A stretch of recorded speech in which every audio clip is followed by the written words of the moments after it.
check's in the mail. The check is in the mail, and it ought to be there Tuesday without fail.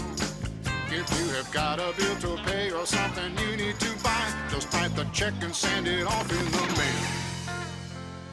Millions of Americans go out every day with a checkbook in their purse.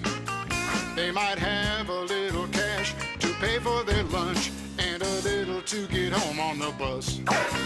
But if they suddenly decide to make a purchase or shop, they whip it out and write out the exact amount with some ID. Then they sign it and they walk out with the stuff that they paid for with their checking account. The check's in the mail, the check is in the mail, and it ought to be there Wednesday without fail. When you need to send some money to what business folk do, just write a check and send it off in the mail. Every month you've got a little bundle to pay, like the rent, the lights, the phone, and the car. Write them out for each amount and send them away with an envelope and stamp, they'll go far. It really is a safer way for you to pay all your bills, and so you ought to open up your own account. Your check is just a written order, only you can write, that tells your bank to pay someone a certain amount.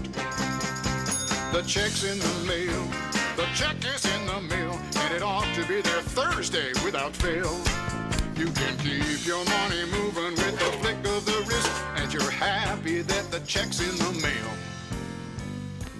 Now you may wonder what happens when you send a check to someone and how it gets back to your bank. Well, that someone deposits your check into their account, and then, through an electronic flow of digital information, your check is cleared by a central bank and comes back to your bank, where, at that point, the amount is deducted from your account and paid over to theirs. So it's obvious that you gotta keep enough money in your checking account to stay in the black. Otherwise, you'll write a hot check and that sucker's gonna bounce. And that's illegal. Once a month, your bank will send a statement to you, so you'll know just where you stand. Listing all your checks and charges and deposits too, to help you stay ahead and keep things in hand. And you should learn to be real careful with your checkbook and your checks and keep track of every little amount. Now you compare your figures with the banks, and if it all adds up, then you can say that you have balanced your account. The check's in the mail, the check is in the mail, and it's got to be there Friday without fail. But just remember that you got to have some income coming in before you send out all those checks in the mail. I'm sure it'll be there next week sometime.